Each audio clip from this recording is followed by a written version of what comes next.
విజ్ఞాన వేదిక పర్యావరణ పరిరక్షణలో భాగంగా శాస్త్ర సాంకేతిక రంగాల్లో సైంటిఫిక్ ప్రయోగాలు మరి ఇందులో ఈ కాంప్లెక్స్లో ఉన్నాయి. ఆ రకంగా పరిరక్షించాలన్నటువంటిది కూడా కోరుకుంటూ మరి ఈరోజు యాత్ర చేయడం జరుగుతుంది. ఇచ్చేపురం వరకు కూడా అందులో భాగంగానే ఈ పాఠశాలను సందర్శించడం జరిగింది.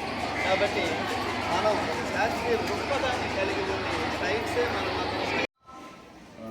ప్రధానంగా సైన్స్ ఆర్గనైజేషన్ గురించి చెప్పుకున్నారు. సైన్స్ మూమెంట్లో పనిచేస్తున్నాం. జన విజ్ఞాన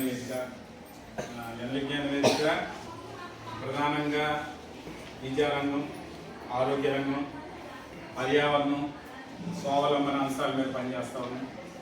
అందులో జన విజ్ఞాన వేదికలో ఒక విభాగం సమతా విభాగం, ఉమెన్ సంబంధించిన అంశాల మీద దృష్టి పెట్టి పనిచేస్తుంది. జన విజ్ఞాన వేదిక కూడా సావిత్రిబాయి పూలే జయంతులు, వర్ధంతులు, బాలికా విద్య కోసం ఆమె పడిన తపన్ని అర్థం చేసుకుని ఈరోజు బాలికా విద్య మరింత పరిడి వెళ్ళాలని చెప్పేసి భావిస్తా ఉన్నాం. ఇప్పటికీ there is disparity in gender discrimination is going on. ఇంకా బాలికల పట్ల వివక్ష అనేది కొనసాగుతుంది. ఎడ్యుకేటెడ్ పీపుల్లో కూడా అట్లాంటి పరిస్థితి. అమ్మాయిలైతే ఒకలాగా, అబ్బాయిలైతే ఒకలాగా. There are atrocities against the women. మనం చూసాం డాక్టర్ల మీద కూడా మనకి కలకత్తాలో డాక్టర్లు, లేకపోతే బాలికల మీద రాళ్ళు, అకృత్యాలు, మహిళల మీద అకృత్యాలు. There is child foeticide. బాలికల్ని గర్భంలోనే చిరిమేస్తున్న పరిస్థితి మనం చూస్తాం. We have to oppose all these things.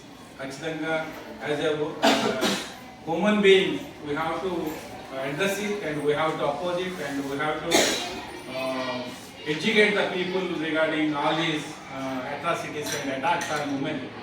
Women మీద జరుగుతున్న atrocities, women మీద జరుగుతున్న ఈ attacks అన్నింటినీ కూడా అడ్రస్ చేయాల్సిన అవసరం ఉంది. As a intellectual section, we have that responsibility.